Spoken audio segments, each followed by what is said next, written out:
eh, ada beberapa poin yang ingin saya share hari ini. Jadi mulai dari mungkin background-nya untuk menjelaskan bagaimana jurnalisme bisa berperan di wabah, peran seperti apa yang diharapkan, kemudian beberapa kerja-kerja jurnalisme dalam konteks itu, terutama dalam konteks menghadapi infodemik atau wabah misinformasi dan disinformasi, yang juga punya sisi lain ada ketegangan antara pemerintah dan pers. Karena itu kemudian ada implikasi-implikasinya terhadap beberapa hal yang selama ini menjadi karakter dari media. Bagaimana pandemi ini membuat media atau jurnalis berpikir ulang tentang beberapa karakter mendasar, terutama mengenai modal bisnis, mengenai perannya terhadap publik, dan bagaimana hubungannya dengan masyarakat pembacanya. Jadi ini kutipan dari Direktur Jenderal WHO, Tedros Adhanom. Waktu itu dia sempat bilang bulan Februari kemarin, dan ini memulai term baru yang kita kenal sebagai infodemik. Jadi kita sekarang tidak hanya menghadapi epidemik, kita menghadapi infodemik. Infodemik ini dalam terminologi WHO adalah wabah misinformasi, munculnya polarisasi, munculnya ketidakpastian, hate speech karena muncul ketidakpastian. Virus corona ini sesuatu yang baru, tidak ada vaksinnya, tidak ada obatnya, semua orang terperangah, tidak bisa dengan cepat merespon, dan karena keterbatasan informasi, ini menjadi ladang yang subur sekali untuk misinformasi, untuk hoax, untuk disinformasi. Jadi perbedaannya misinformasi dan disinformasi, misinformasi itu hoax atau kabar kibul yang disebarkan lebih karena ignorance, karena ketidaktahuan. Kalau disinformasi itu lebih karena memang disengaja ada motif di balik penyebaran kabar bohong. Disinformasi biasanya disebarkan dengan motif uang, motif politik, dan seterusnya. Nah, dua itu yang kemudian menyebar bersamaan dengan wabah corona atau COVID-19 ini. Tentu fenomena misinformasi disinformasi sudah terjadi lama. Biasanya memuncak, naik ketika ada peristiwa politik, pemilu, ada sesuatu yang hangat diperbincangkan. Tapi lebih-lebih pada pandemi ini dia menjadi jauh lebih urgent untuk di-tackle dan jauh lebih banyak jumlahnya, karena itu tadi ada background ketidakpastian, itu ada background ketiadaan informasi yang bisa menjadi rujukan buat banyak orang. Dan ini juga sudah diwanti-wanti oleh UNESCO Chief Audrey Azoulay beberapa hari yang lalu ketika peringatan Hari Kebebasan Pers Dunia, bahwa kebenaran justru bisa menjadi korban dari pandemi coronavirus ini. Sama seperti dalam perang, the first casualty, the truth could be considered the first casualty. Dan fenomena ini sudah kita lihat di beberapa negara, bagaimana ada ketegangan antara otoritas dengan pers, dengan jurnalisme yang seperti berebut merumuskan atau menentukan boundaries antara facts dan hoax, antara fakta dan yang bukan fakta. Dan memang harus diakui dalam periode krisis gitu, selalu ada kebutuhan dari otoritas untuk bisa establishing the truth. Mereka, para penguasa, otoritas biasanya membutuhkan bisa menjadi pemegang tunggal kebenaran agar pola-pola penanganan atau strategi penanganan pandemi itu bisa lebih cepat diimplementasikan atau lebih mudah diterima, diinternalisasi oleh publik. Nah, pers dianggap sebagai pengganggu dalam upaya itu, dianggap menimbulkan kepanikan, dianggap menanyakan hal-hal yang belum atau tidak pada tempatnya untuk ditanyakan atau dikritisi, menimbulkan justru dianggap berkontribusi pada misinformasi yang lebih luas karena mengutip hal-hal yang justru juga belum pasti kebenarannya, jadi dianggap malah membuat kebingungan itu meluas dan seterusnya. Jadi ada ketegangan itu buat jurnalis di era pandemi, buat kami yang bekerja di masa-masa wabah ini ada extra pressure, ada tekanan tambahan untuk tidak boleh keliru dan untuk selalu berusaha menyajikan informasi yang paling akurat. Di sisi lain adalah ada tekanan dari otoritas untuk tidak menyinggung hal-hal yang mungkin dianggap tidak kondusif, tidak produktif dalam penanganan wabah ini. Jadi ada backdrop macam itu. Ini ada hasil riset dari Reuters Institute dan Oxford University tentang yang membuktikan bagaimana jumlah hoax itu meningkat di era pandemi. Ini adalah jumlah sampling yang mereka lakukan ketika mereka melakukan riset ini bulan Januari sampai Maret 2020. Ada peningkatan cukup drastis dari jumlah artikel fact-checking di seluruh dunia yang jadi bahan riset mereka. Itu berarti di other end, yaitu jumlah misinformasinya juga meningkat. Nah, jumlah misinformasi itu terdiri dari beberapa model ya. Kalau kita lihat di IFCN, International Fact Checking Network, yang dirujuk oleh banyak lembaga cek fakta di seluruh dunia karena mereka punya model sertifikasi dan diakui sebagai rujukan.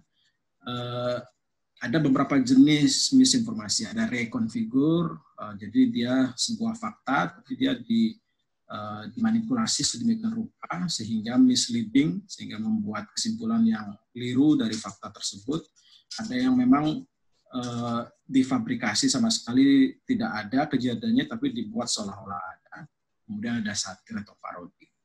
Dari 3 jenis hoax yang paling sering muncul itu, yang paling sering adalah yang rekonfigurasi.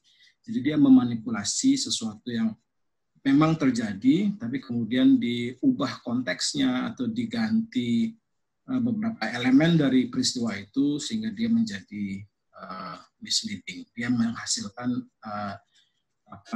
imaji atau efek yang diharapkan oleh si pembuat hoax. Nah, itu hampir 60% yang seperti itu.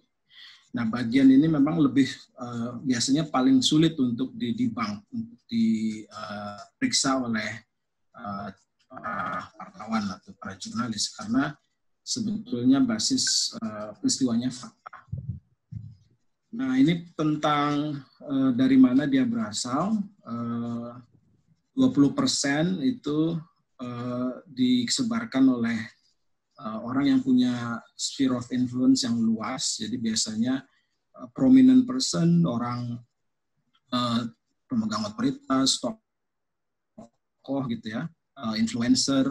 Meskipun hanya 20% dari mereka yang menyebarkan, tapi karena kekuatan ininya, pengaruhnya mereka bisa mencapai 69% keterpengaruhan. Jadi dampak yang dihasilkan dari perilaku penyebaran hoax oleh influencer atau prominent person di sosial dan tradisional media itu jauh lebih besar dari orang biasa. Ini ada di situsnya Oxford Reuters Institute. Jadi hasil riset ini sudah dipublikasi pertengahan April yang lalu. Dan ini adalah tema-tema yang muncul dalam misinformasi atau disinformasi. Tema-tema yang muncul bervariasi antara public authority action, tentang community spread, tentang penularannya pada komunitas, tentang medis secara umum, tentang tokoh-tokoh, teori konspirasi, dan seterusnya. Nah, yang menarik ini yang paling banyak sering menjadi bahan misinformasi, disinformasi adalah tentang public authority. Jadi tentang bagaimana pemerintah atau otoritas menangani penyebaran COVID-19. Ini yang sering kali menjadi bahan hoax berdasarkan riset Reuters Institute. Nah, ini menjadi sumber ketegangan baru antara jurnalis dan otoritas pemerintah dan penegak hukum misalnya, karena memang ini menjadi bahan dari misinformasi.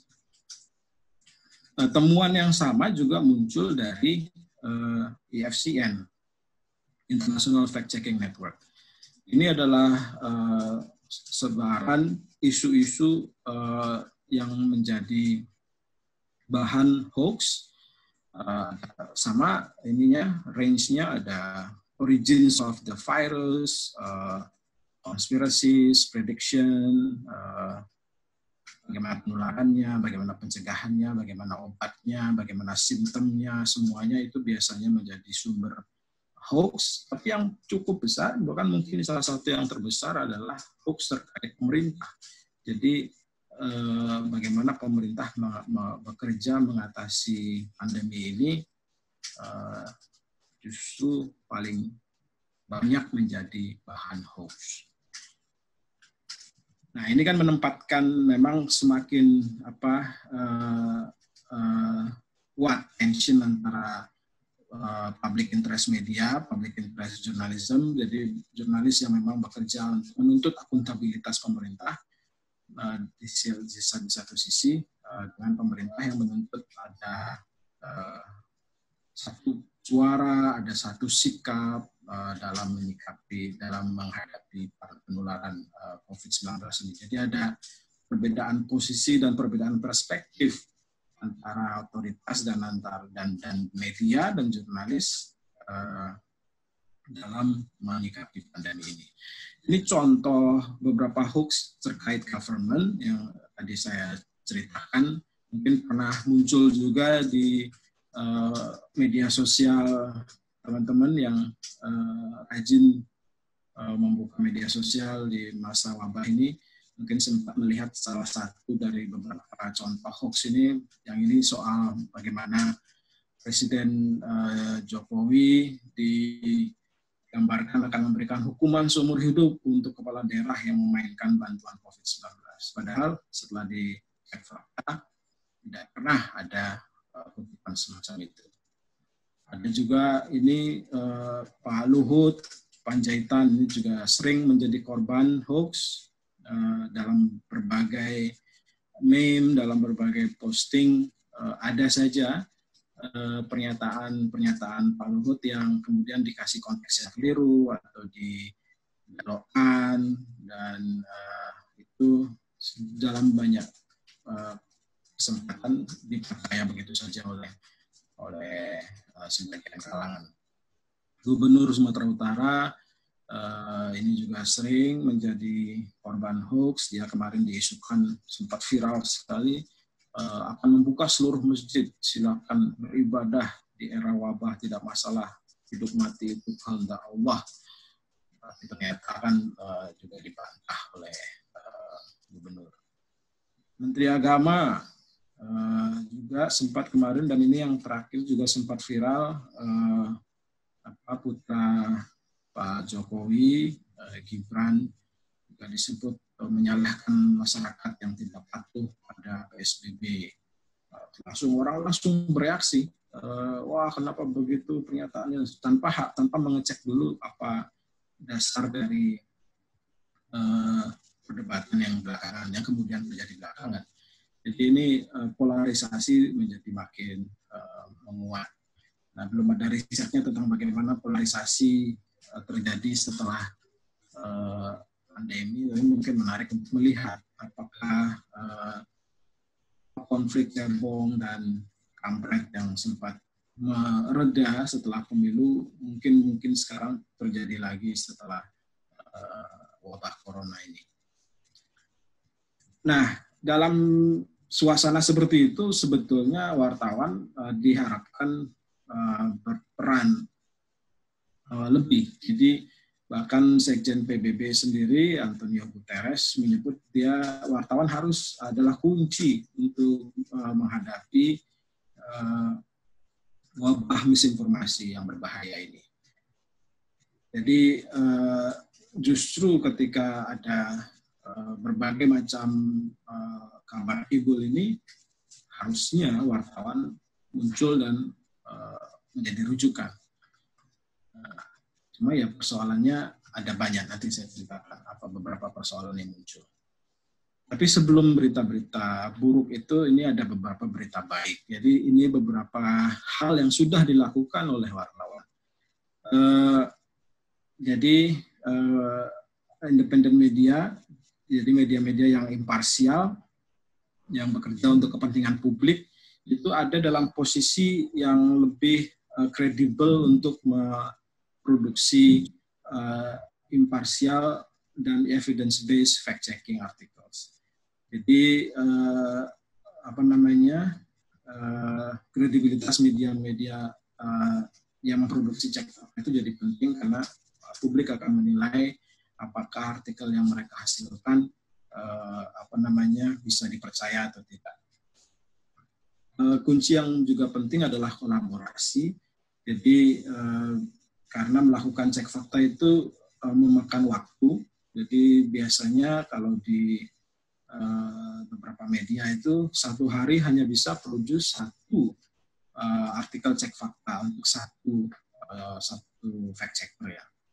Jadi kalau kita misalnya di Tempo ada 5 fact checker ya hanya bisa 5 artikel sehari karena prosesnya rumit sekali untuk mendebunk sebuah misinformasi. Jadi, pertama harus dipastikan dulu artikel yang hoax itu sumber muasal pertamanya ada di mana,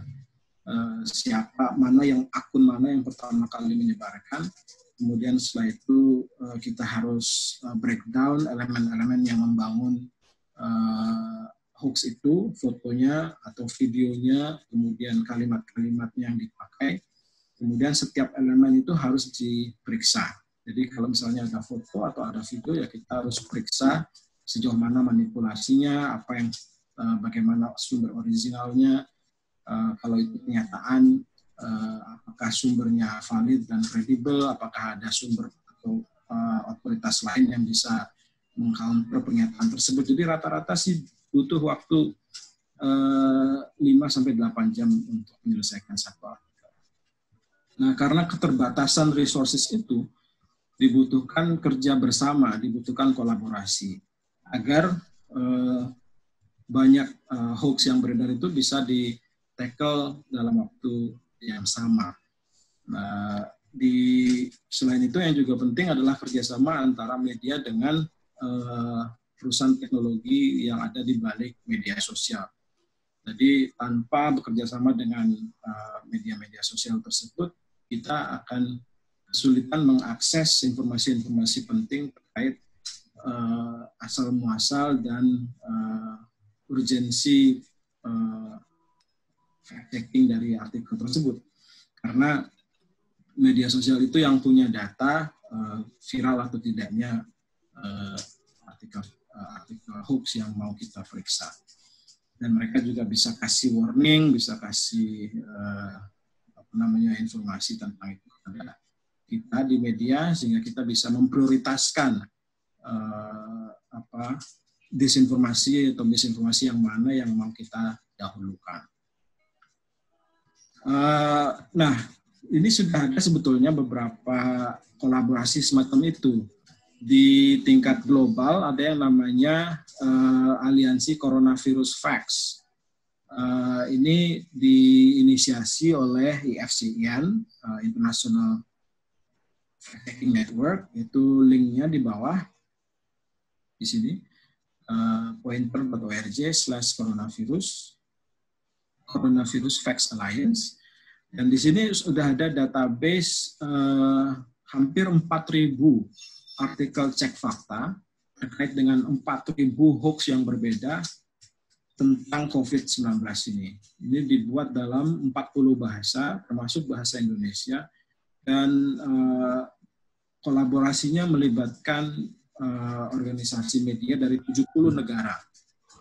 Jadi kalau Anda masuk ke situ, Anda bisa temukan berbagai jenis hoax dan bisa tahu setelah dicek fakta apakah hoax itu benar atau tidak, akurat atau tidak. Level akurasinya juga sejauh mana. Semua ada di situs ini, dan ini juga sudah ada chatbotnya di WhatsApp, jadi sudah bisa diakses melalui WhatsApp dengan chatbot. Dan Tempo adalah salah satu dari anggota aliansi ini, jadi di sana juga bisa ditemukan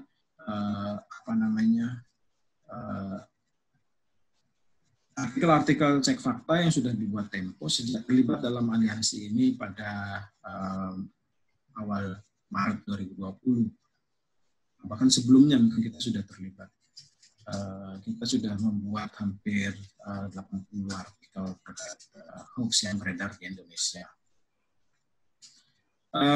Di level Indonesia sendiri, mungkin teman-teman masih ingat, kita juga punya kolaborasi serupa, namanya cekfakta.com. Ini dibuat pada tahun 2018, diinisiasi oleh Aliansi Jurnalis Independen, AJI, Asosiasi Media Cyber Indonesia, AMSI, dan Mafindo, Turn Back Hoax, Masyarakat Anti Fitnah Indonesia.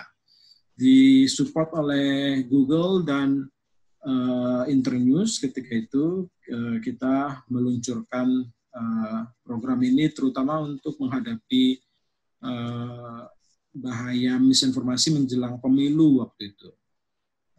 Tapi ini berlanjut sampai sekarang dan masih terus berkoordinasi. Kita masih terus berkoordinasi, terutama dalam konteks itu berbagi peran, berbagi pekerjaan supaya tidak terjadi satu hoax dikerjakan oleh beberapa media sehingga kita sebetulnya waste of resources kalau kita tidak berkoordinasi. Begitu kita selesaikan satu hoax, itu langsung di-upload ke cekfakta.com melalui CMS yang kita bikin. CMS yang kita bikin namanya Yudhistira, karena itu tokoh di di Mahabharata yang tidak pernah berbohong, sama seperti yang ingin kita dorong di Cek Fakta. Bagaimana supaya media menyajikan informasi yang akurat, seakurat mungkin. Setelah dimuat di situ, semua media bisa memakainya. Jadi radical content sharing. Berharap dengan begitu terjadi upaya-upaya yang lebih terkoordinasi menangani hoax. Ini beberapa media yang terlibat, hampir semua. Ini di awal, tapi sekarang sudah hampir semua media anggota Asosiasi Media Cyber Indonesia, AMSI, sudah menjadi anggota dari cekfakta.com. Ini beberapa hal yang ada di situs itu, di cekfakta.com, yang berasal dari kompilasi kerja teman-teman di Mafindo, yang kemudian biasanya jika ada sebuah hoax yang beredar, maka mereka akan dengan cepat berkoordinasi dengan teman-teman media yang ada di Cek Fakta, meminta misalnya dibutuhkan ada reportase atau pengecekan ke lapangan. Begitu berita itu naik di media masing-masing, kemudian langsung dibuatkan artikelnya di cekfakta.com. Nah, ini yang tadi saya sebut deadly mix-nya. Jadi background lain yang menyebabkan jurnalisme di era pandemi ini menjadi semakin rawan ya, atau menjadi semakin penuh tekanan.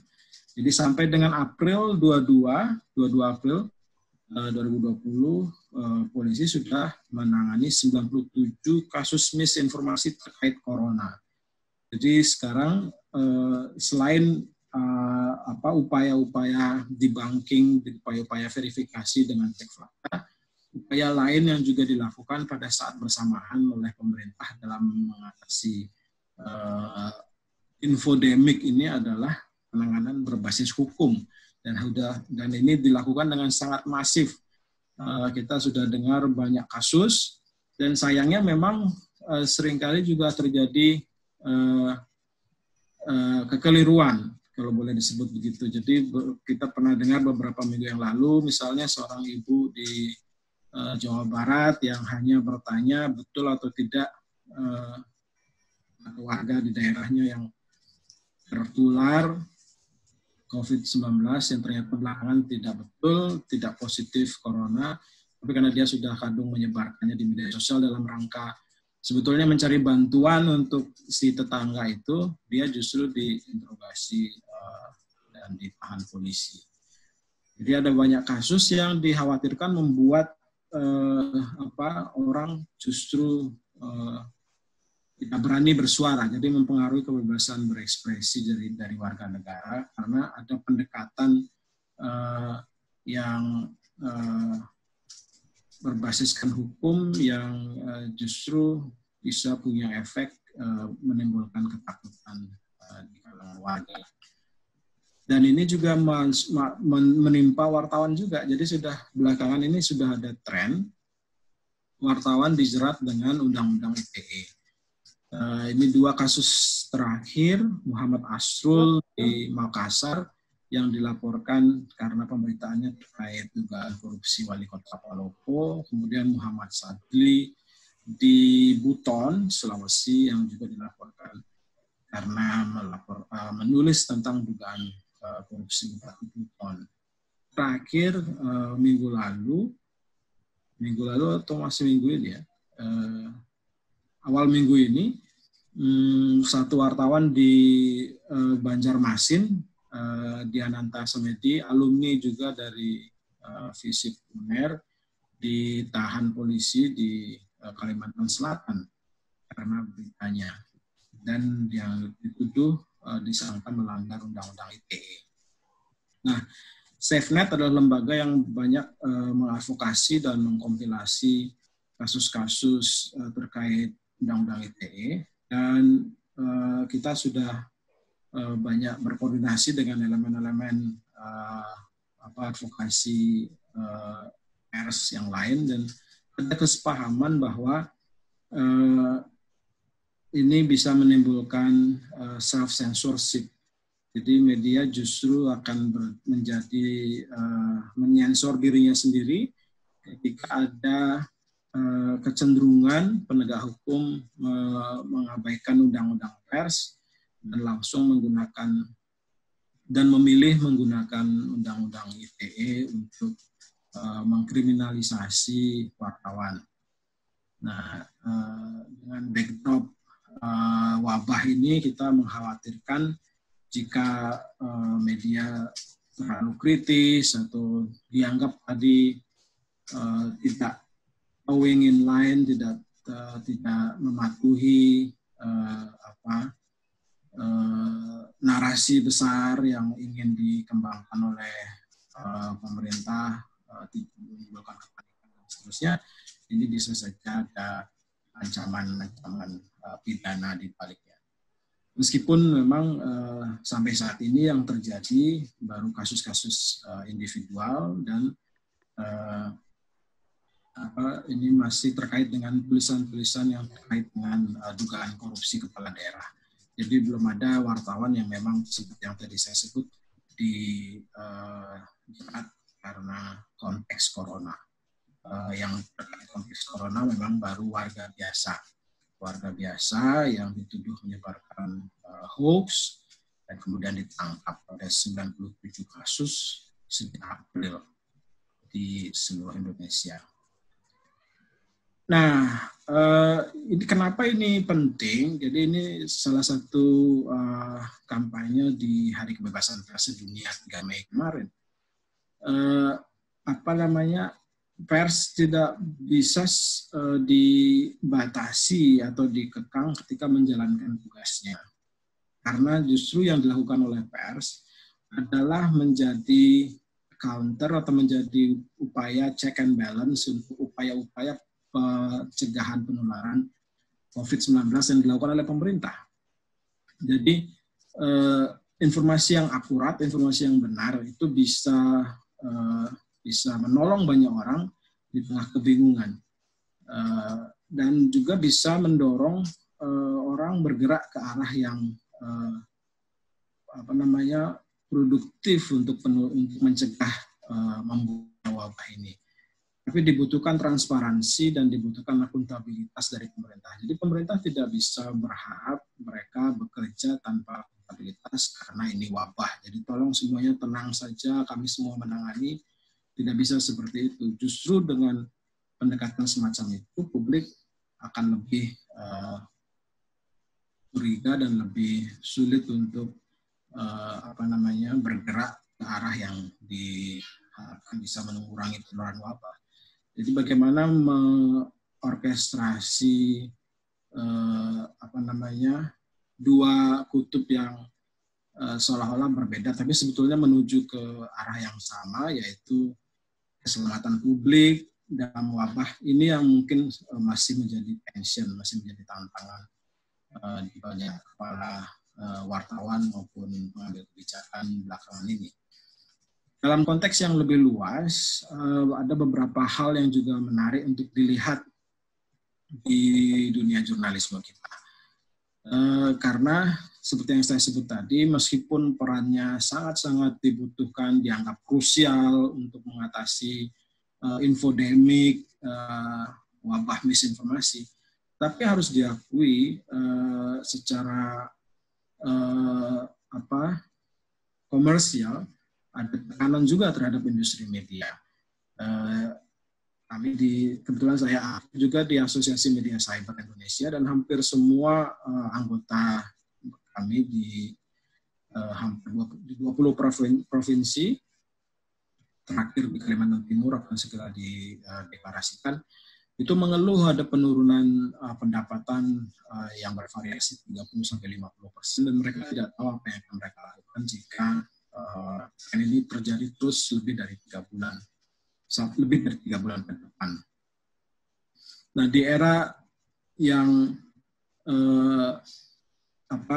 krusial ini justru keberlangsungan industri media menjadi pertanyaan. Bisnis model yang lama yang mengandalkan pendapatan dari iklan, yang sebetulnya sudah terdisrupsi oleh teknologi digital, sudah terjadi tren penurunan untuk media-media konvensional, makin terdisrupsi, dipercepat efek dari disrupsinya oleh pandemi COVID-19 ini. Dan sebetulnya itu opportunity juga menurut saya, karena dia melahirkan kebutuhan untuk munculnya model-model bisnis media yang lain. Ini saya pinjam dari hasil riset di European Journalism Fund.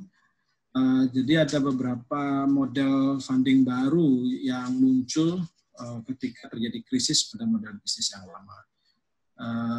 Dan yang makin belakangan ini mendapat sorotan adalah media-media yang mencoba hidup dari pembacanya atau dari audiensnya.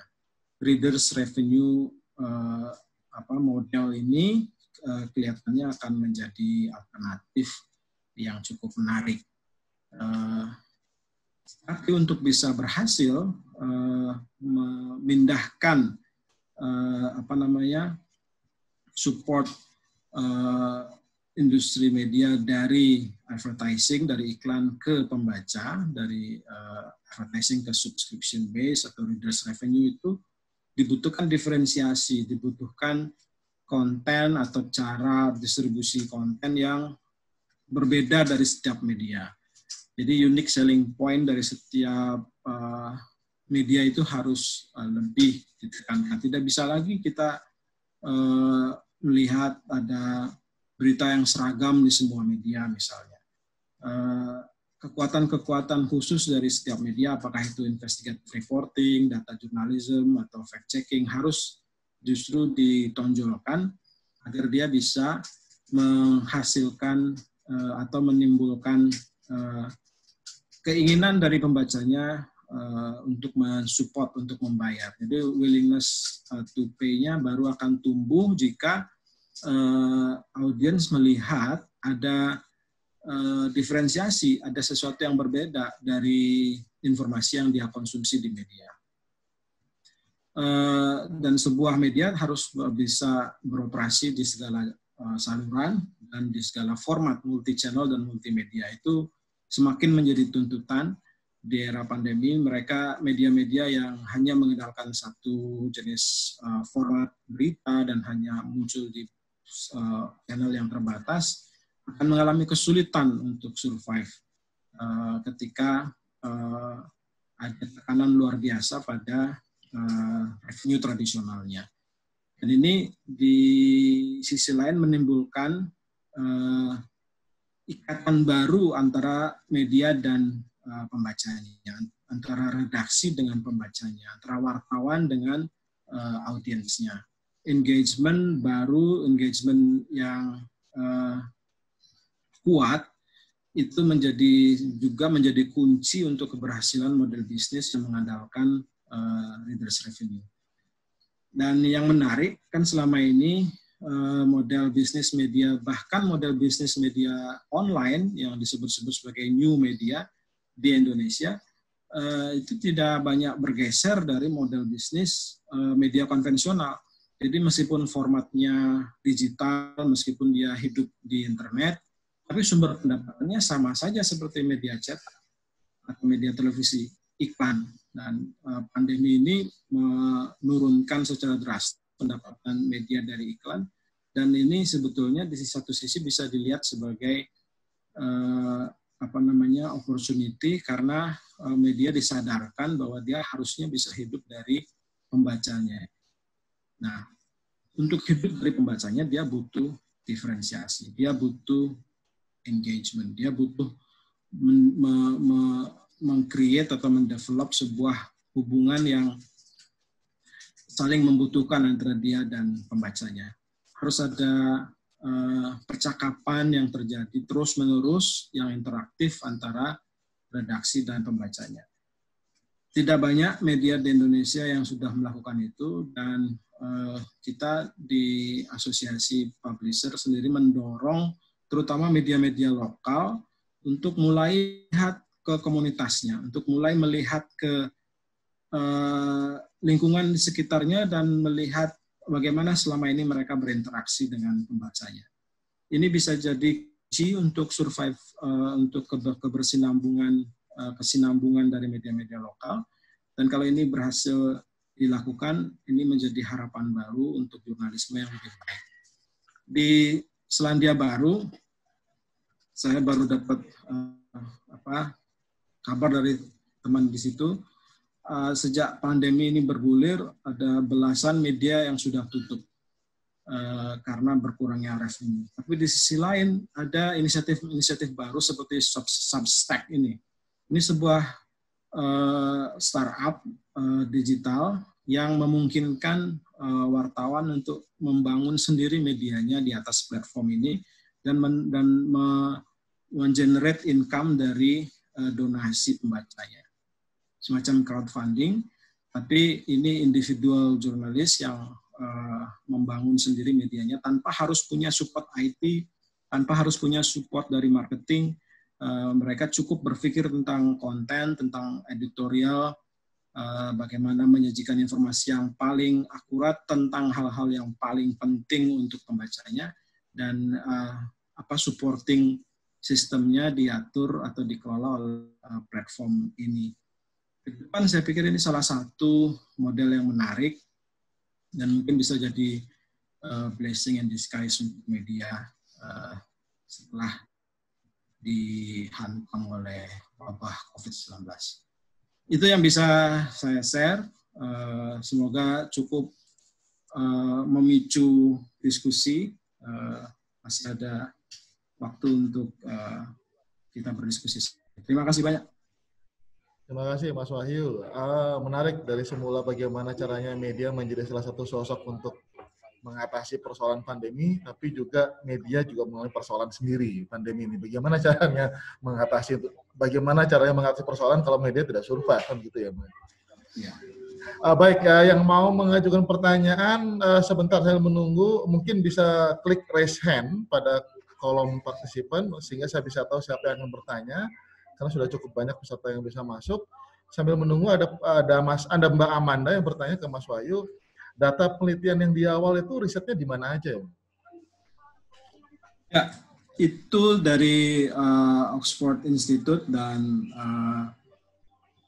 Reuters Institute dan Oxford University. Jadi dia mengambil dari artikel-artikel cek fakta yang beredar di seluruh dunia. Salah satu basis datanya adalah database yang di-compile oleh IFCN, International Fact Checking Network, di mana kita adalah salah satu anggotanya. Jadi 70 negara anggotanya. Jadi bisa jadi itu riset secara tidak langsung di 70 negara, bisa jadi. Hampir mungkin sebagai gambaran gini, di Indonesia kan ada 300 media online yang sebagian sudah memiliki unit cek fakta sendiri. Tetapi yang sertifikat, jadi IFCN ini punya sertifikat, itu hanya 6 media di Indonesia. Dari 6 media yang memproduksi cek fakta secara rutin via sertifikasi ini, yang ada di database IFCN cuma 1. Jadi gitu kira-kira. Oke, Mbak Amanda, kalau ada pertanyaan silakan disambung lagi. Dewa Ari, silakan. Halo, salam kenal semuanya, Mas Komang, Mas Wahyu. Saya Dewa Ari, alumni komunikasi 2013, saat ini masih bekerja di Ismaya.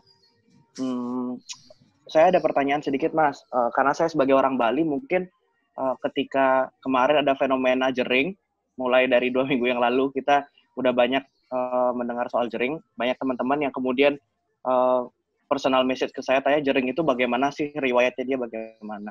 Nah, sampai pada saat ini 2 hari yang lalu kemudian dia muncul di Kompas TV, diundang Kompas TV pada program Aiman untuk berdiskusi terkait pemikirannya dia terhadap COVID-19 ini, kemudian pembatasan wilayah dan lain sebagainya. Nah, kemarin ramai di Twitter karena jering akunnya kemudian disuspend oleh Twitter. Dan banyak yang mencoba membuat account dengan username jering, kemudian disuspend juga, bahkan 30 menit kemudian saat account itu. Banyak sekali account, kurang lebih yang saya perhatikan di timeline Twitter, ada sekarang 4-7 account yang mencoba membuat username baru dengan nama jering, dan kemudian 30 menit kemudian mereka disuspend. Nah, yang menjadi pertanyaan saya, ada proses nggak yang dilakukan di dalam media untuk memastikan bahwa ketika melakukan fact-checking atau kemudian memverifikasi atau kemudian mengundang narasumber yang menyampaikan pendapat personalnya dia, yang dari awalnya di Twitter dia gunakan di personal account-nya dia, kemudian sampai ke dalam layar media yang dilihat oleh orang yang lebih banyak, ada nggak proses ataupun antisipasi dari suatu media ketika melakukan verifikasi tersebut, melakukan diskusi pada jering itu, supaya nanti dia tidak kehilangan haknya dia untuk berpendapat. Gitu, karena yang saya lihat sampai saat ini akunnya masih disuspend juga, kemudian ada beberapa akun yang tadi mencoba akhirnya disuspend. Ya, kasih Mas. Langsung, Zat? Langsung aja. Siap. Ya, terima kasih Dewa Ari atas pertanyaannya. Saya pikir belakangan, terutama di sebulan terakhir ya, memang platform media sosial memperketat patrolinya atas konten-konten yang dinilai bernuansa misinformasi dan disinformasi. Ini sesuatu yang sebetulnya kita sendiri juga dorong sejak lama. Jadi selama ini kita menuntut untuk bertanggung jawab atas konten-konten misinformasi yang ada di platformnya. Selama ini, sebelum ini mereka para raksasa digital ini selalu berdalih kami ini hanya platform, kami tidak bisa bertanggung jawab atas kabar bohong atau misinformasi yang disebarkan di atas platform kami. Itu pandai-pandainya para user lah untuk memilah dan mengolah sendiri apakah informasi itu akurat atau tidak. Nah, belakangan ini ada pergeseran atas posisi itu. Ada banyaklah faktor yang menyebabkan itu. Di YouTube misalnya akunnya David Icke di Inggris itu juga dicabut, di-remove oleh YouTube karena dia menyebarkan teori konspirasi bahwa virus corona ini dibuat oleh Bill Gates dan orang-orang tertentu. Di Facebook, posting dari Presiden Brazil, Jair Bolsonaro, juga dicabut oleh Facebook karena dia menyebarkan misinformasi. Jadi di era pandemi ini, seperti yang saya sebut, di tengah kebingungan banyak orang, di tengah orang yang diliputi oleh kecemasan karena kebingungan, informasi yang keliru, informasi yang tidak punya basis itu sangat-sangat berbahaya. Karena ketika orang tidak percaya pada sains, tidak mendasarkan perilakunya pada bukti-bukti ilmiah, dia membahayakan kita semua, dia membahayakan masyarakat.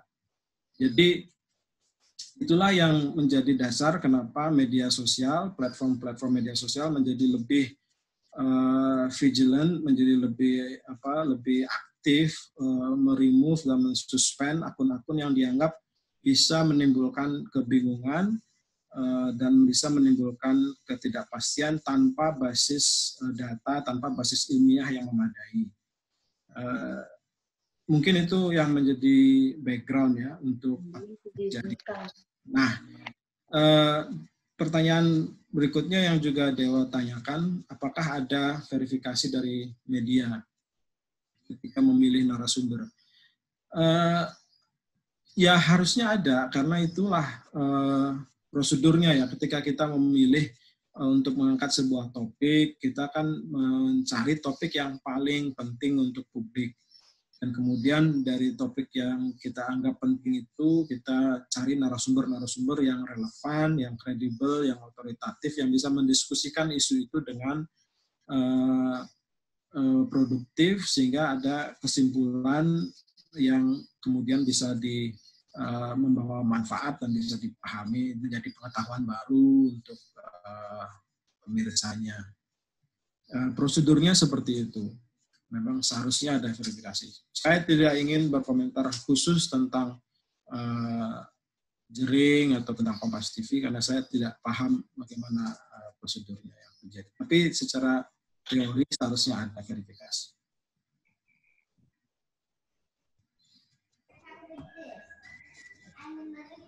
Oke, sudah. Ya, ada lagi yang bertanya? Saya pengen nanya kalau masih ada waktu. Oh, masih banyak, santai aja. Oh iya. Silakan Aulia. Mohon maaf kalau ada suara-suara aneh tadi, lupa belum saya mute. Terima kasih atas waktunya. Jadi saya langganan Tempo Digital ya, Mas Wahyu. Dan saya mengikuti berita tentang coronavirus ini sudah mulai muncul di Tempo itu kalau nggak salah di bulan Maret ya. Cuman saya melihat kecenderungannya di mana-mana memang kayaknya media itu agak sulit atau punya tantangan yang besar ketika mereka berusaha memframing isu tentang sains gitu. Jadi reporting sains itu kok sepertinya agak sulit gitu.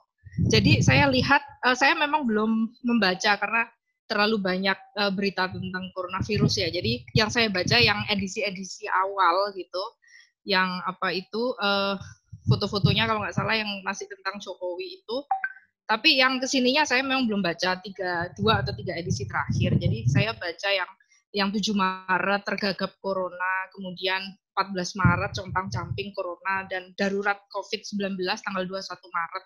Kemudian yang 4 April itu kok nggak terlalu banyak berita tentang atau liputan tentang sains COVID-19, tapi dari segi sainsnya gitu. Jadi vaksinnya sampai di mana, kemudian gimana caranya kita melindungi diri kita. Kemudian itu tadi bagaimana membantah yang konspirasi teori atau membantah mitos-mitos yang tidak benar tentang COVID-19, misalnya benar nggak dia bisa menular lewat makanan gitu. Sementara saya membandingkan tentu saja dengan media-media di luar, misalnya Telegraph atau The Guardian yang saya baca tiap hari itu selalu ada kolom tentang sains gitu. Sementara Tempo kok framingnya lebih ke bantuan sosial yang enggak ini, kemudian penanganan pemerintah yang enggak terlambat, kemudian pokoknya tentang lebih berfungsi ke ini ya, tentang kritik terhadap pemerintah gitu, ketimbang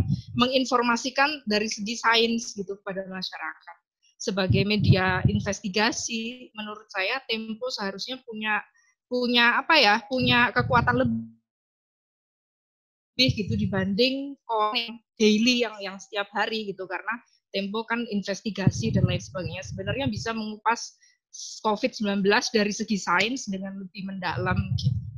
Itu aja sih, itu bukan pertanyaan ya, mungkin pengamatan saya sekilas gitu membaca edisi Tempo yang awal-awal bulan April Maret ya. Makasih. Silakan Mas Ya, terima kasih Mbak Aulia untuk kritiknya. Tentu akan kita gunakan untuk koreksi dan evaluasi ke depan. Cuma kalau boleh sedikit berbagi proses bagaimana kita memutuskan secara editorial topik-topik yang menjadi fokus liputan, itu memang kita mempertimbangkan rentang terbitnya, Mbak Aulia, karena kita ini kan mingguan, jadi informasi-informasi tentang bagaimana untuk selamat dari wabah, bagaimana penyebarannya atau perkembangan vaksinnya, itu kita lihat sudah banyak dikerjakan oleh media-media lain. Jadi kita berusaha menyajikan sisi lain yang kita anggap belum tercover atau belum banyak terungkap dari pemberitaan media. Karena sekarang kan agak sulit membayangkan satu orang atau satu warga itu hanya membaca satu media. Informasi itu ada di mana-mana, sumber-sumber rujukannya juga banyak, dari pemerintah, dari otoritas medis juga menyediakan berbagai informasi yang krusial terkait bagaimana kita bisa selamat dari penularan. Dan karena itu kami di majalah Tempo mencoba melihat bagian lain yang belum banyak tercover. Dan itu juga menurut kami di redaksi merupakan bagian dari fungsi media. Jadi kami melihat media itu adalah watchdog atau anjing penjaga yang dia memastikan akuntabilitas dari pengambil kebijakan. Jadi kita berfungsi sebagai auditor dalam tanda petik untuk melihat apakah yang disampaikan itu sesuai dengan realitanya di lapangan. Ketika pemerintah mengatakan bantuan sosial sudah mengalir, kami periksa di lapangan benarkah sudah mengalir. Ketika pemerintah mengatakan penyebaran COVID sudah bisa dikendalikan, kami periksa di daerah benarkah bisa dikendalikan. Ketika pemerintah mengatakan rumah sakit siap, masker sudah terdistribusi, APD sudah ada, siap, sudah diterima, kami periksa di lapangan. Benarkah begitu? Jadi kami melihat fungsi kami seperti itu. Secara sains mungkin, tapi menarik melihat COVID-19 secara sains, karena ada tulisan dari The Atlantic yang bagus sekali, mungkin minggu lalu, nanti saya coba carikan linknya, yang menulis bahwa sebetulnya para pakar, para peneliti juga tergopoh-gopoh menyikapi COVID-19 ini. Banyak riset yang belum di peer review, belum saatnya masuk jurnal, sudah dipublikasi duluan karena semuanya ingin berkontribusi, memberikan pemahaman terhadap, berkontribusi terhadap pemahaman publik atas virus baru ini.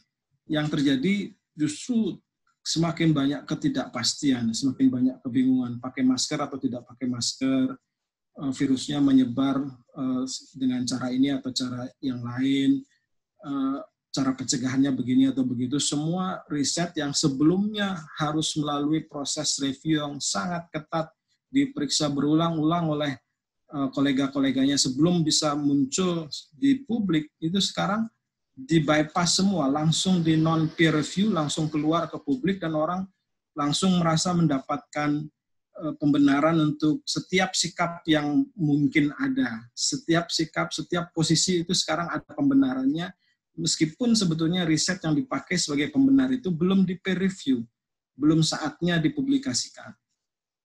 Jadi ada problem juga ketika kita melihat COVID ini dari sisi sains. Tapi terima kasih kritiknya.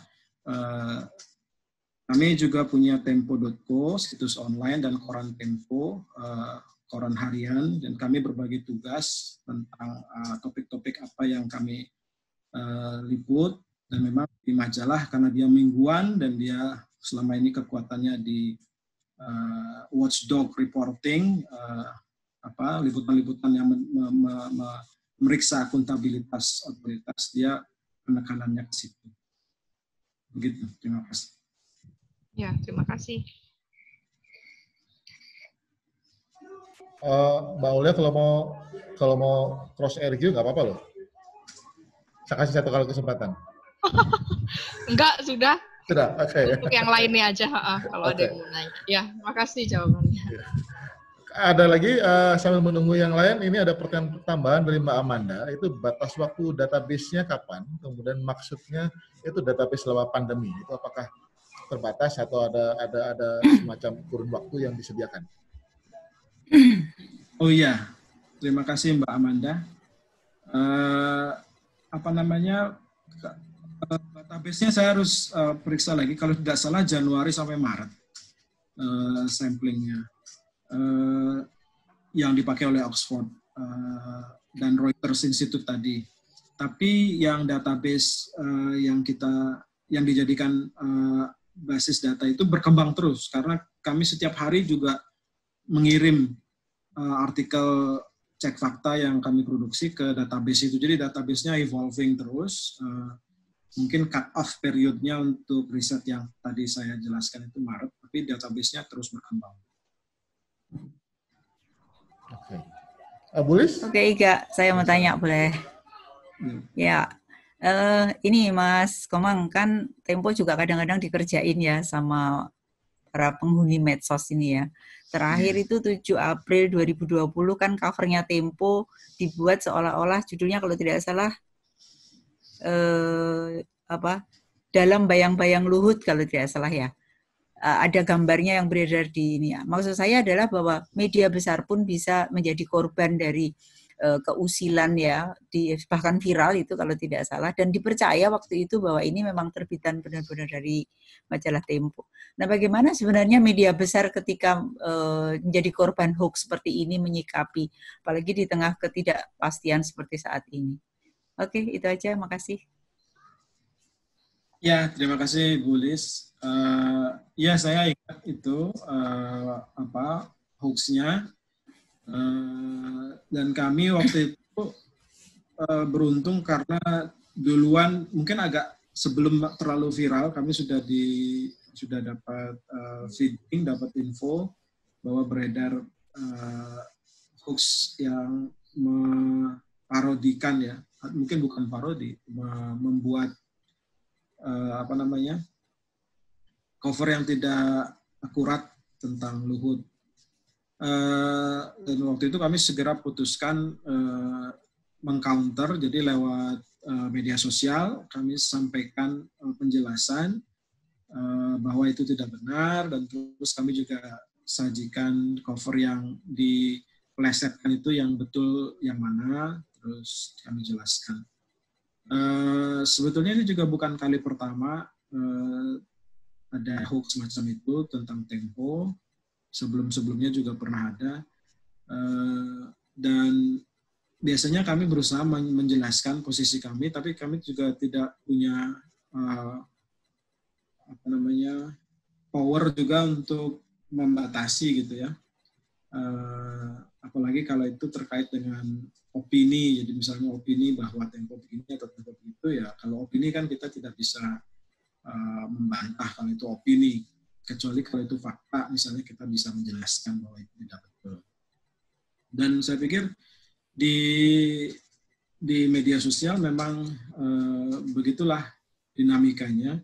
Jadi yang penting adalah kami mengcounter, kami menjelaskan yang mana. Jadi ketika orang yang skeptis terhadap hoax itu berusaha mencari kebenarannya, mereka bisa memperoleh fakta itu di sumber yang otoritatif.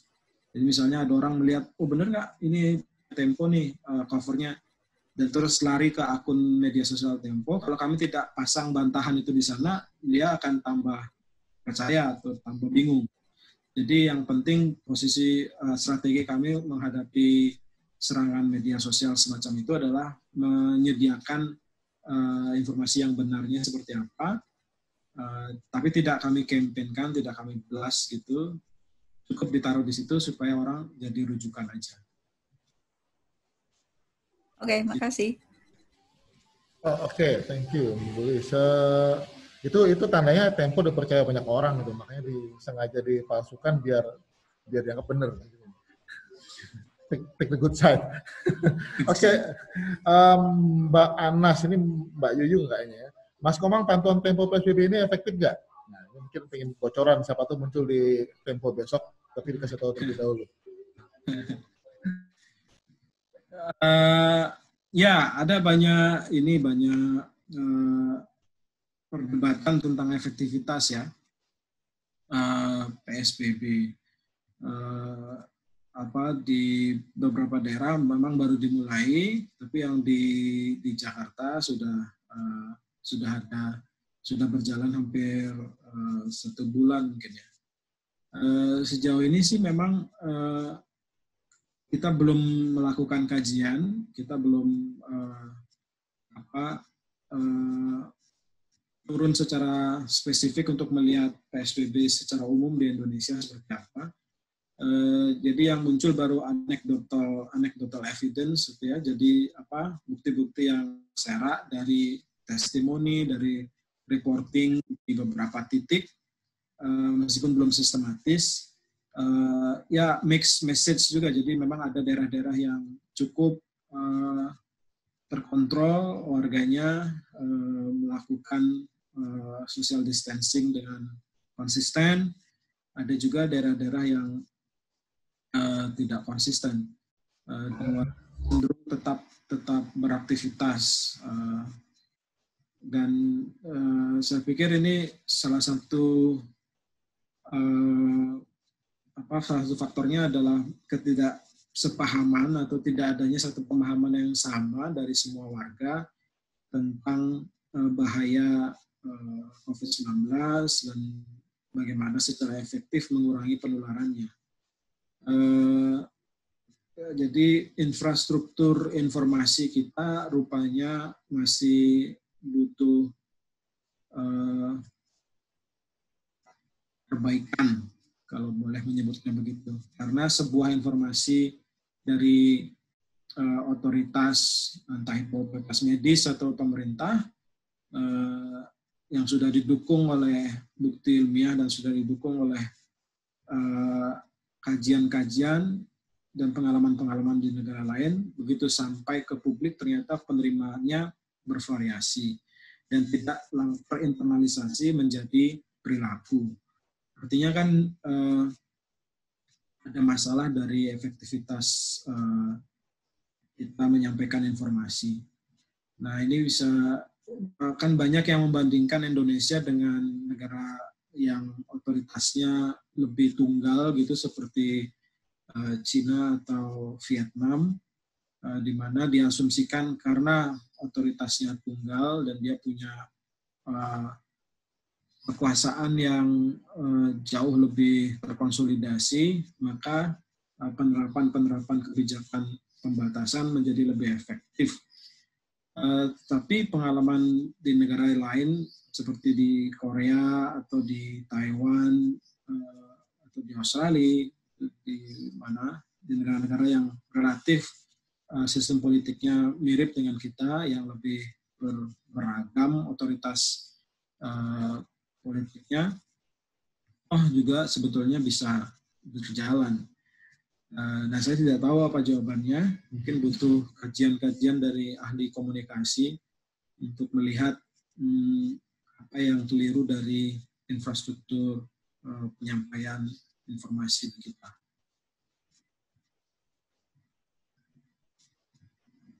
Oke, Mbak Anas, Mbak Ayu mungkin sudah bisa. Ini dari Mas Sam, Substack menarik, mirip sama Kompasiana. Apakah nanti tidak akan menggantikan fungsi media online yang sudah ada? Oh ya, terima kasih Mas Sam Anin Dito. Apa kabar? Ya, Substack ini agak beda dengan Kompasiana. Jadi kalau Kompasiana kan dia hanya nulis saja, terus ya sudah, tidak atau tidak ada tidak ada insentif komersial, tidak ada pendapatan. Nah, kalau Substack ini dia menyediakan pendapatan juga. Jadi si penulis, si wartawan ini akan mendapat share dari dan dia bisa menetapkan harga langganan. Jadi kalau masuk Substack, begitu kita mulai buka akun, dia akan ditanya mau jual berapa, subscription Anda itu mau dijual dengan harga berapa. Nah, itu menarik karena dia menjadi alternatif revenue untuk wartawan dan penulis. Nah, di Kompasiana kan belum ada. Tapi sebetulnya model Substack ini juga tidak baru juga. Di Amerika juga ada beberapa platform digital yang arahnya bukan sekedar tulisan ya. Substack juga tidak sekedar tulisan, tapi jurnalisme. Jadi memang ini konten yang diproduksi dengan kaidah-kaidah jurnalistik, dan para penulisnya rata-rata memang wartawan. Dan mereka membutuhkan outlet yang bisa memungkinkan mereka memulai sebuah inisiatif media tanpa harus memikirkan dapurnya lah istilahnya, dapur marketingnya, dapur teknologinya, cukup mikir konten saja. Di Amerika saya lupa namanya, tapi saya pernah dapat info.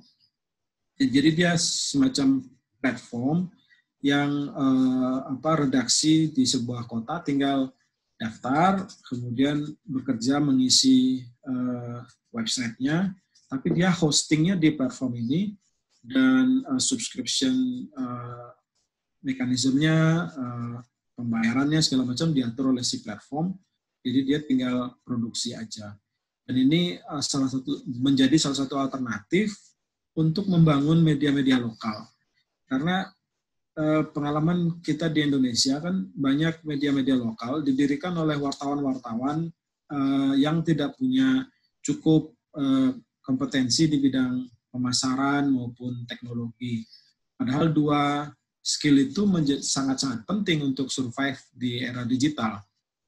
Kalau cuma bisa nulis berita yang bagus saja, tapi nggak ngerti media sosial, nggak ngerti IT, nggak ngerti programming, nggak ngerti desain digital, nggak ngerti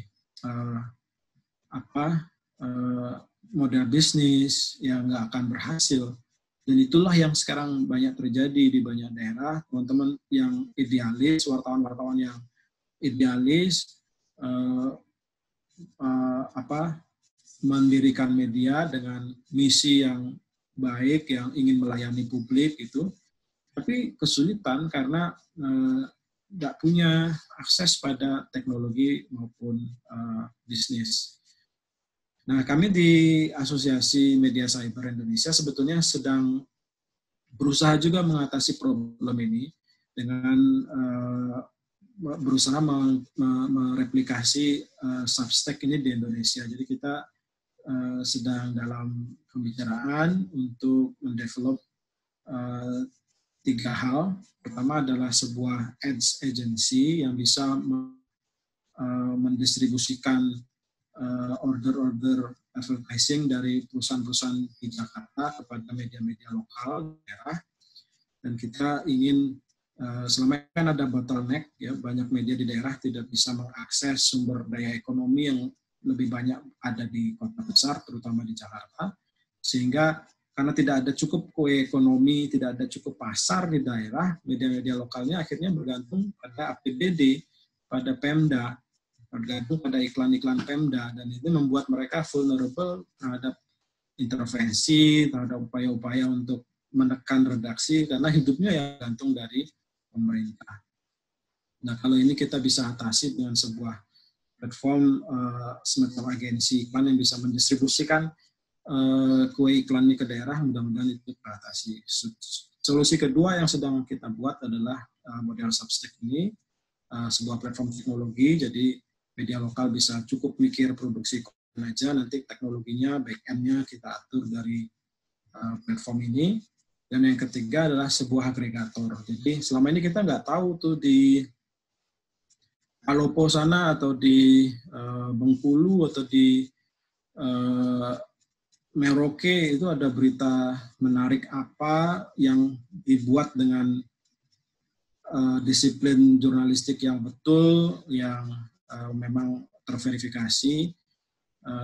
Apa yang terjadi di sana, kita mengandalkan media sosial, kita mengandalkan media-media yang kita tidak kenal kredibilitasnya, dan kita bingung ini bisa dipercaya atau tidak. Nah, dengan agregator ini kita akan lakukan kurasi terhadap konten-konten media lokal, dan kita akan tampilkan hanya yang sudah memang betul-betul kredibel. Nah, diharapkan ini memberikan panggung, memberikan ruang untuk media-media lokal untuk bersinar dan juga mendapat audiens baru, dan dengan mereka menjadi lebih visible, menjadi lebih terlihat, mudah-mudahan secara bisnis mereka juga akan terbantu. Jadi itu sebagai asosiasi yang akan kita lakukan, mudah-mudahan dalam 1-2 tahun ke depan ini bisa direalisasikan. Oke, thank you Mas Wahyu. Mungkin Mas Sam berminat untuk masuk. Nah, ini dari chat ada dua pertanyaan, mungkin Mas Adi ini mungkin sama seperti Mbak Anas tadi menanyakan, karena Tempo dianggap mungkin bisa dipercaya, menurut Mas Wahyu, efektif mana sosial fisikal dari PSBB daripada pemerintah turun lapangan melakukan rapid test? Menurut pantauan Tempo bisa di lapangan seperti apa? Ya, jadi begini, ini kan sebuah wabah penyakit yang belum ada obatnya, belum ada vaksinnya. Jadi kalau ada orang yang sakit itu tidak tahu obatnya apa, kloroquine dan obat-obat lain yang disebut bisa menyembuhkan, ada obat herbal dari Tiongkok, itu semua belum terbukti secara medis, terbukti secara ilmiah bisa menyembuhkan. Jadi yang ada baru kasus-kasus. Jadi belum ada risetnya yang definitif bahwa itu adalah obatnya. Dari vaksinnya, jadi kalau orang divaksin otomatis biasanya probabilitasnya lebih tinggi mereka akan imun dari penyakit ini. Vaksinnya belum ada, dan kalaupun sedang dikembangkan, ini sedang dikembangkan, dan kalaupun selesai itu paling cepat pertengahan atau akhir 2021. Pertengahan atau akhir tahun depan. Nah, satu-satunya cara untuk mengatasi penularannya ya dengan membatasi inangnya atau tempat virus ini menular, yaitu manusianya. Jadi manusianya yang harus tidak saling menulari. Itu yang menjadi dasar dari kebijakan social dan physical distancing atau PSBB yang kita kenal sekarang. Nah, kalau ditanya apakah PSBB lebih efektif mana PSBB dengan kontak tracing, ya harusnya sama-sama dilakukan. Jadi kontak tracing atau mencari di mana epicentrum atau klaster penularan dengan social distancing itu dua policy yang targetnya berbeda. PSBB itu untuk mengurangi kemungkinan penularan, membatasi pergerakan, sementara social tracing untuk melihat klasternya di mana, kemudian bisa diisolasi, ditangani di klaster itu saja. Karena itu muncul klaster-klaster yang kita kenal sekarang, ya, karena kemarin terakhir kan di pabrik rokok di Surabaya, di Jawa Timur. Nah, jadi tes massal, rapid test atau PCR test massal itu satu hal, PSBB itu hal lain. Sama-sama harus dijalankan. Jadi bukan pilihan, dua-duanya harus dijalankan. Baik, begitu Mas Hari dari Makassar, terima kasih. Mas Eka Sucahya, menurut Mas Wahyu nih yang sering menjadi Pempo diposisikan tadi sebagai watchdog government. Seberapa efektif pola komunikasi pemerintah saat ini untuk dalam persoalan pandemi dari pantauan Pempo atau pantauan pers? Ya, sejauh ini kita melihat memang ada banyak masalah dari pola komunikasi pemerintah, ada mixed message, ada pesan yang tidak terpadu gitu ya tentang apa yang harus dilakukan dan apa yang sedang disiapkan oleh pemerintah. Yang mungkin paling baru kemarin adalah kabar bahwa Menteri Perhubungan membuka kembali semua moda transportasi. Padahal Menteri Perhubungan interim sebelumnya karena Pak Budi Karya waktu itu sakit meminta semua moda transportasi ditutup sampai 31 Mei. Kemudian pernyataan Menteri Perhubungan yang terbaru ini tentang pembukaan moda transportasi dikoreksi oleh staf istana yang mengatakan bahwa tetap dibatasi. Tapi jadi ini banyak mixed message, jadi banyak silang sengkarut yang membuat kita di publik ini tidak terlalu yang mana nih gitu, yang benar. Sebetulnya mungkin benar semua gitu. Mungkin benar dibuka tapi terbatas. Ya memang itu sih yang terjadi. Jadi memang dibuka tapi terbatas. Tapi yang sampai ke kita kan tidak clear, tidak jernih pesannya. Karena penyampaiannya tidak diatur, tidak dibuat jernih sejak awal gitu.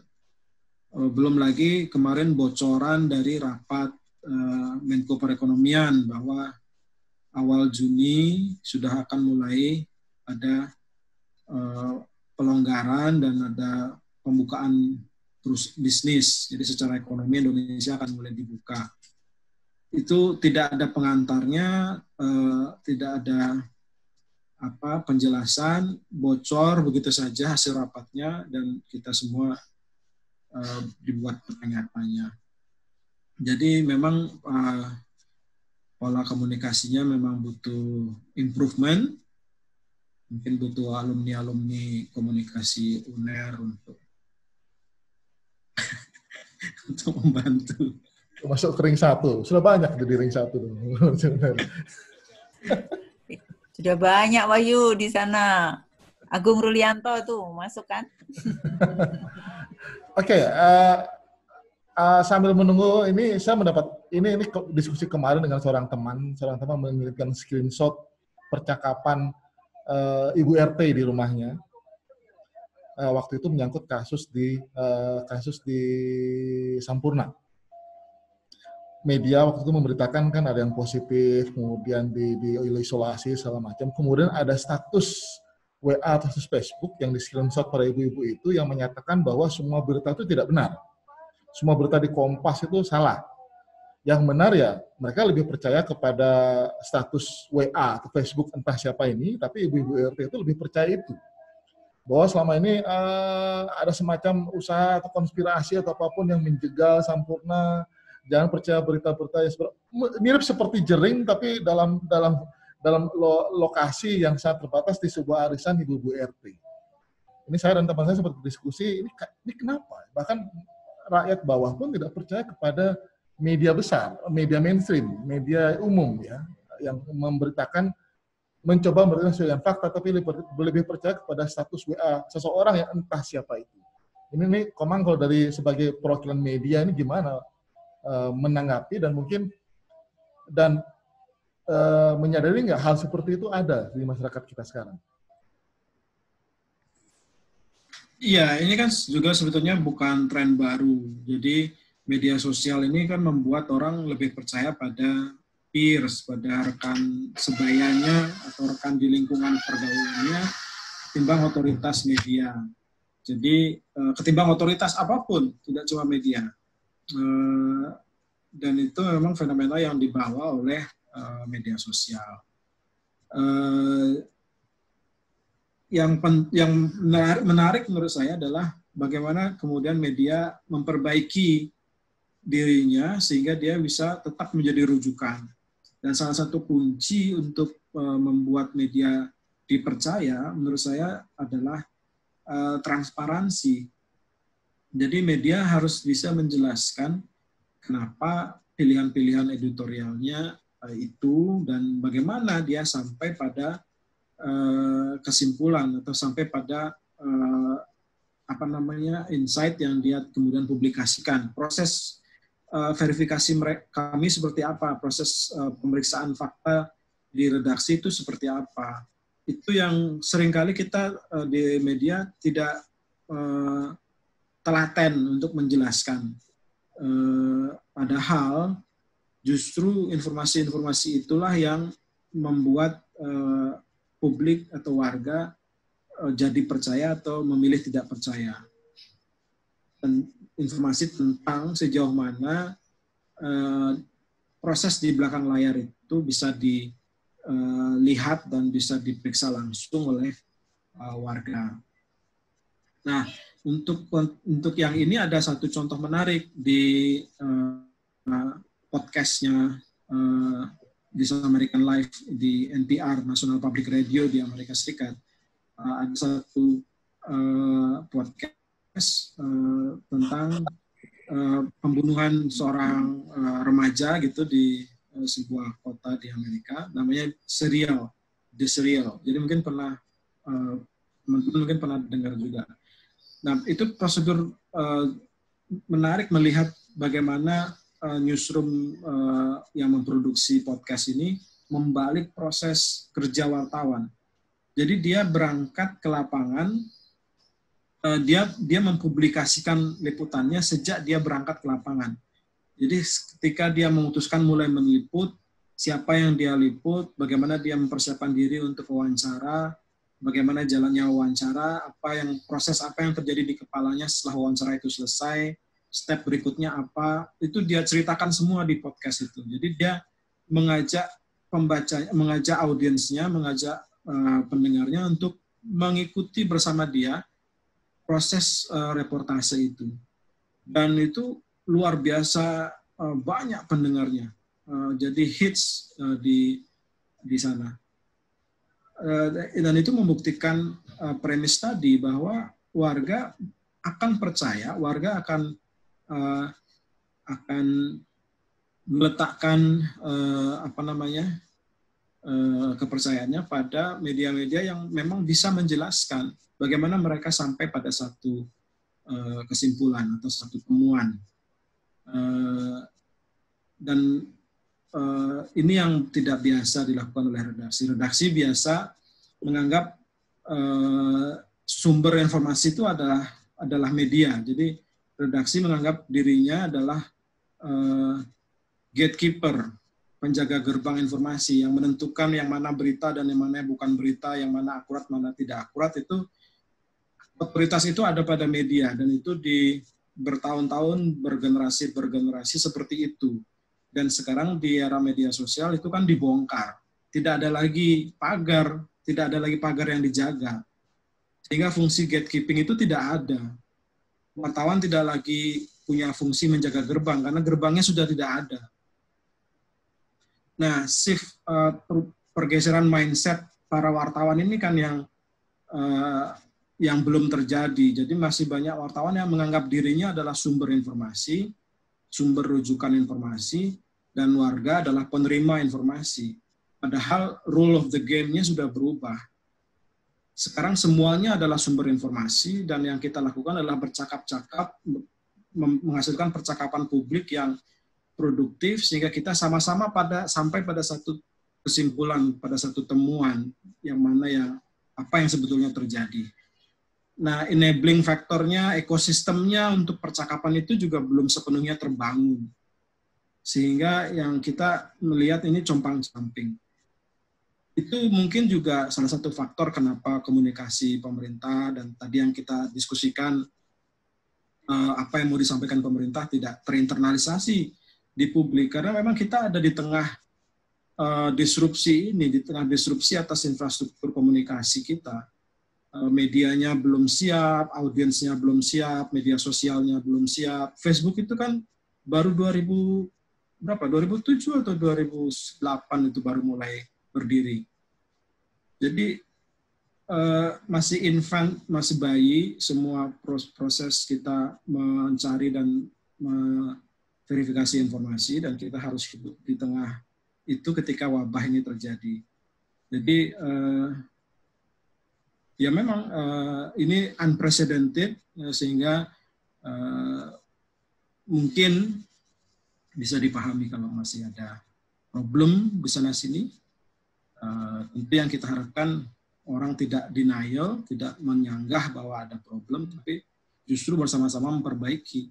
Saya pikir attitude itu yang justru lebih penting sekarang. Ada lagi sekiranya yang mau didiskusikan dengan Mas Komang? Kita masih ada waktu sekitar 15 menit sebelum ini ditutup.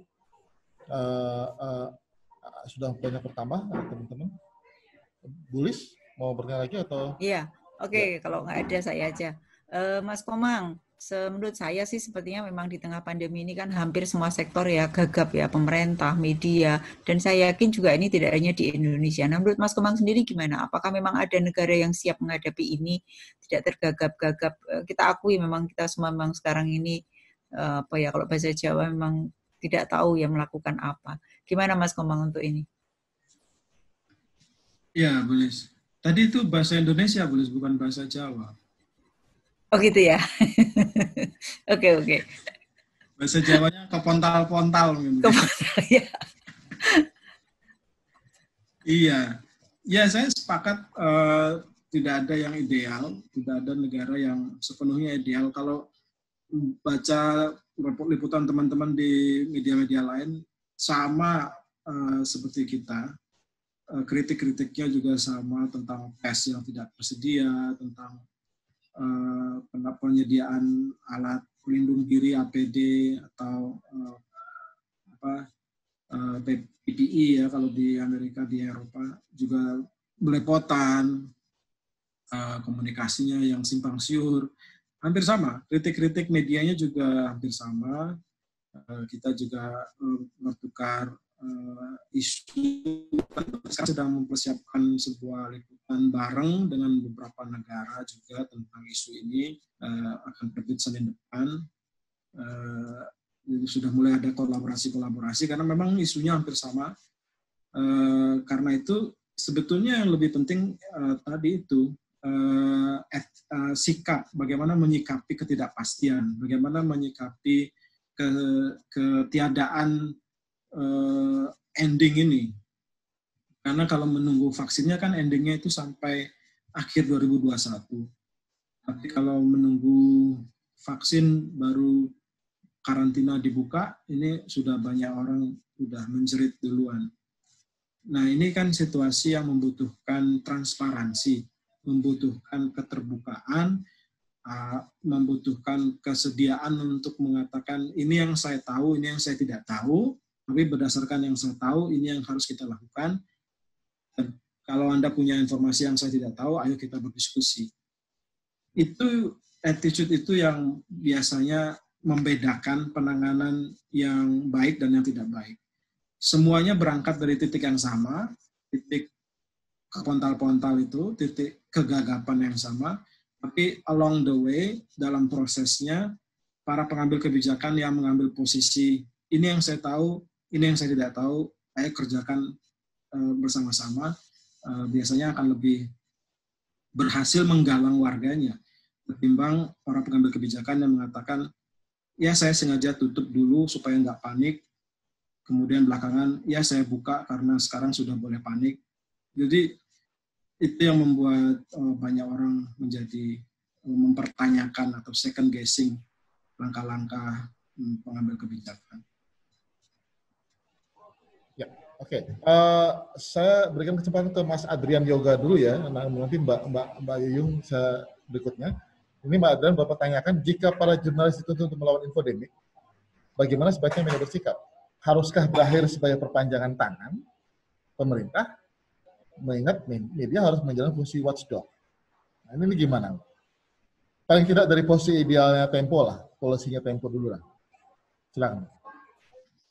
Ya, tentu tidak menjadi mouthpiece ya atau perpanjangan semata. Tapi dalam mengatasi infodemik ini justru yang dibutuhkan adalah peran imparsial dari media yang betul-betul melayani kepentingan publik. Jadi dia harus bisa meyakinkan publiknya, meyakinkan audiensnya bahwa informasi yang dia sajikan itu untuk kepentingan publik dan hanya semata-mata demi kepentingan publik. Hanya media-media yang bisa menegaskan dan meyakinkan itulah yang akan menjadi media yang dipercaya di tengah kebingungan dan infodemik ini, wabah misinformasi. Jadi ketika dia berangkat dari posisi yang independen, posisi yang imparsial, dan dia kemudian mengcounter misinformasi itu dengan berbagai cara, bisa dengan data-driven journalism, jurnalisme data, atau investigasi, atau cek fakta, dia akan lebih punya platform, karena dia berangkat dari posisi yang independen dan berorientasi pada kepentingan publik. Ketika pada akhirnya hasil cek faktanya, atau hasil investigasinya, atau hasil data analisisnya mengafirmasi posisi pemerintah atau mendukung apa yang sudah dilakukan pemerintah, itu hal yang lain. Karena prosesnya kan dia sudah independen. Jadi jangan dinilai dari hasil akhirnya. Kalau ternyata banyak media kemudian ending up affirming government position, itu bukan berarti kemudian dia mouthpiece atau perpanjangan. Tapi kita lihat prosedurnya. Apakah secara prosedur dia sampai pada temuan itu dengan imparsial, dengan verifikasi, dengan tetap mengedepankan kepentingan publik atau tidak. Lihat prosesnya gitu ya maksudnya. Iya. Ini pertanyaan menarik dari Mbak Yung lagi. Kan banyak nih teman-teman media, bukan banyak, beberapa teman-teman media itu dalam tanda kutip terkena ya. Jadi selain tim medis yang di garis depan, tim media juga sesungguhnya di garis depan juga sebenarnya. Ini SOP keselamatan kesehatan tim jurnalis Tempo dalam hal ini gimana? Apakah ada SOP-nya? Apakah ada pengawasan ini? Ataukah dibekali APD? Karena beberapa kasus sebelumnya sering ada kritik wartawan itu meliput kalau di demo nggak pakai helm, kemudian nggak pakai rompi anti peluru, jadi sehingga terkesannya hero, tapi kok malah tidak siap sebenarnya kalau begitu. Gimana, Mas? Ya, memang wartawan di Indonesia ini seringkali sembrono. Kesadaran untuk menggunakan alat perlindungan itu baru belakangan ini muncul, terutama setelah banyak dikritik oleh publik. Jadi tadi yang soal liputan demo tanpa perlengkapan itu belakangan sudah mulai berubah. Banyak media sekarang sudah punya perangkat yang lengkap, helm, rompi, anti peluru, dan seterusnya. Demikian juga dengan liputan virus corona ini. Awalnya hanya masker dan sanitizer yang disediakan, belakangan sudah meningkat sampai hazmat juga sudah disediakan. Tapi kan kita juga tidak boleh paranoid, jadi jangan sampai itu membuat ini balance ya, kita berusaha mencari keberimbangan. Satu sisi tidak ada berita seharga nyawa, jadi tidak boleh wartawan itu mengambil resiko sampai nyawanya untuk mengejar berita, karena kita butuh wartawannya tetap hidup. Tapi di sisi lain ada tuntutan, ada kewajiban untuk tetap menulis dan tetap mereportase di lapangan. Nah, mungkin garis tengahnya atau titik tengahnya adalah bagaimana memastikan kita paham resikonya. Jadi, kalau kita paham bagaimana penularan virus ini, kalau kita paham di mana kita berada, apakah wilayah tempat yang kita masuki itu merupakan zona merah atau bukan, maka kita akan lebih mungkin mengambil keputusan yang tepat mengenai level pengamanan yang harus kita terapkan. Jadi alat pelindung sehebat apapun kalau tidak dibarengi dengan cukup informasi dan ketepatan untuk mengambil posisi di tengah liputan yang berbahaya juga percuma. Banyak wartawan misalnya menjadi korban di medan perang karena kan dia di tengah crossfire, berdiri atau ada di suatu wilayah di mana terjadi baku tembak, yang dia ada di wilayah yang dua pihak yang sedang berperang sedang saling baku tembak. Jadi di situ bisa terjadi korban. Jadi itu secara peralatan sih sudah disediakan, SOP sudah ada, tapi yang lebih penting adalah bagaimana kita memahami risiko di lapangan pada setiap peristiwa yang kita kejar. Oke, ini pertanyaan terakhir dari Mbak Ismi. Mbak Ismi, silakan. Halo. Oh, Mas ya. Maaf, Mas Ismi. Silakan. Ya, Assalamualaikum warahmatullahi wabarakatuh. Waalaikumsalam. Iya, selamat pagi, salam jurnalisme Hari Kebebasan Pers. Yang terhormat pimpinan Tempo dan rekan-rekan jurnalis yang mengikuti acara ini di mana saja berada.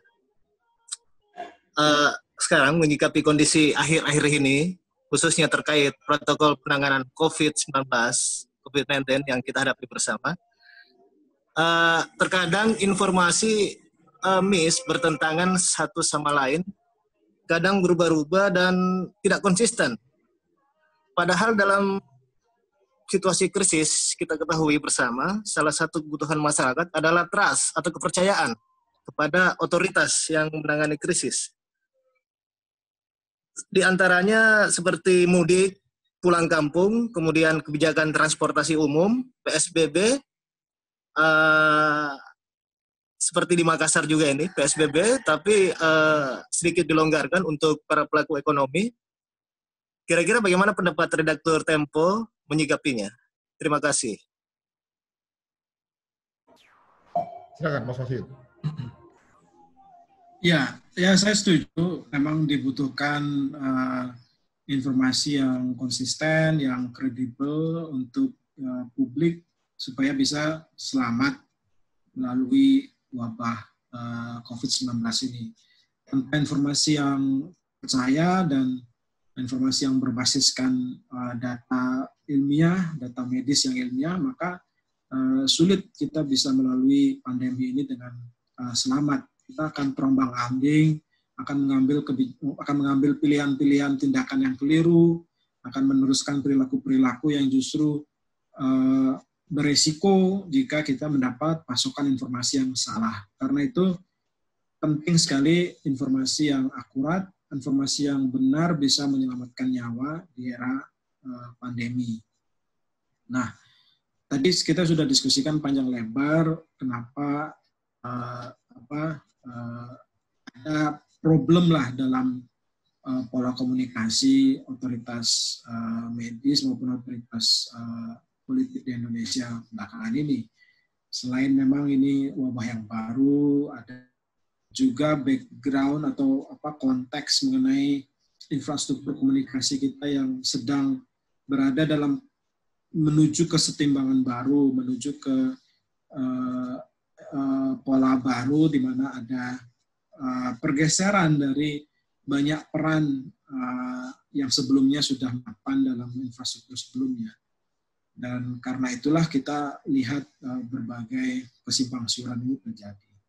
Dan bagaimana ke depan, saya pikir attitude yang betul adalah transparansi, mengedepankan transparansi, mengedepankan keterbukaan, mengedepankan policy berbasis data, evidence-based policy. Jadi ketika sebuah kebijakan diambil, datanya apa, kenapa itu diambil, alasannya apa, dibuka kepada publik, discrutinize bersama dengan lembaga-lembaga yang terkait, sehingga kemudian publik bisa mengikuti proses pengambilan kebijakannya.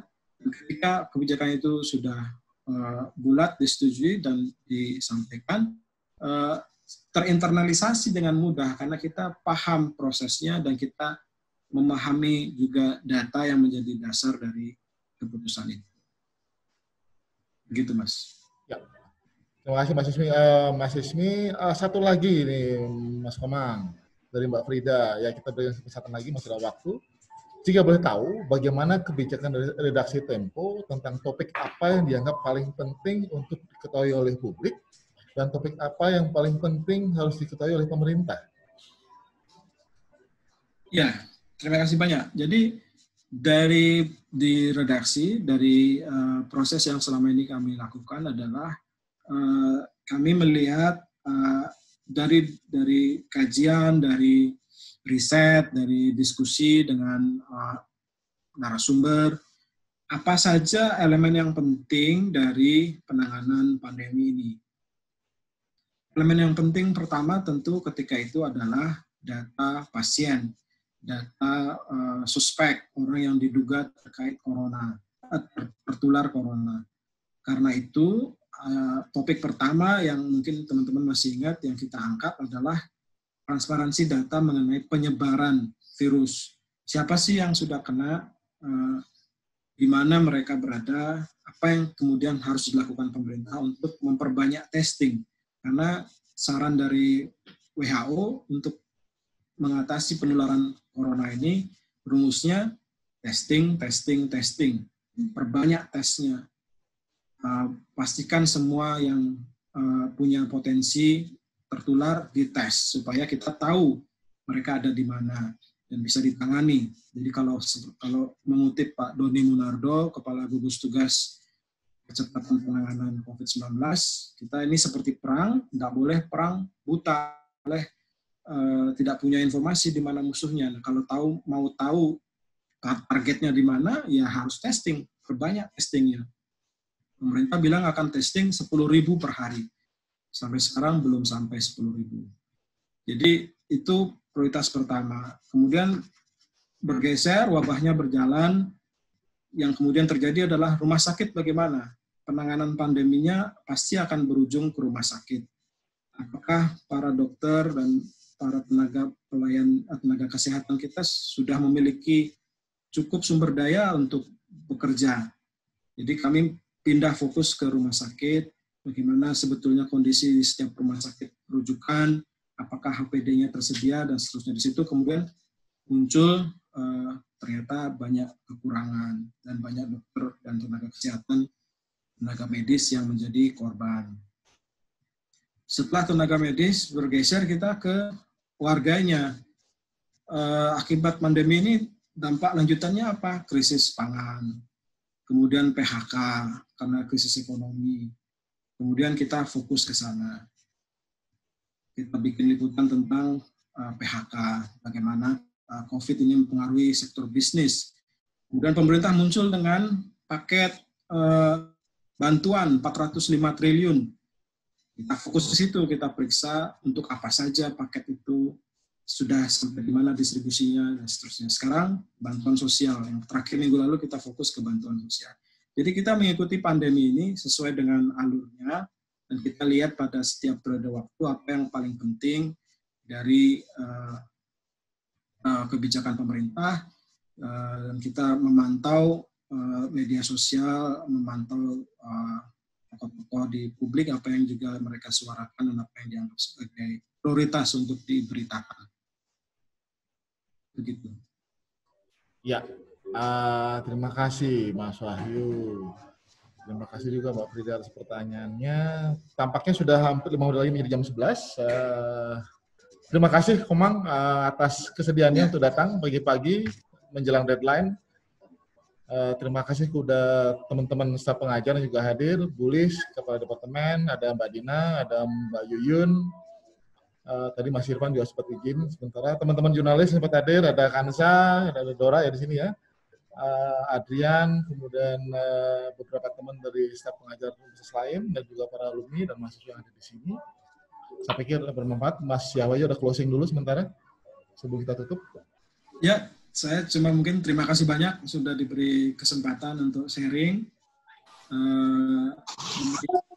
Inisiatif yang bagus untuk para alumni bisa sama-sama berdiskusi tentang topik yang aktual. Semoga bisa diteruskan inisiatif ini. Ya, makasih ya Komang ya. Terima kasih Komang. Terima kasih.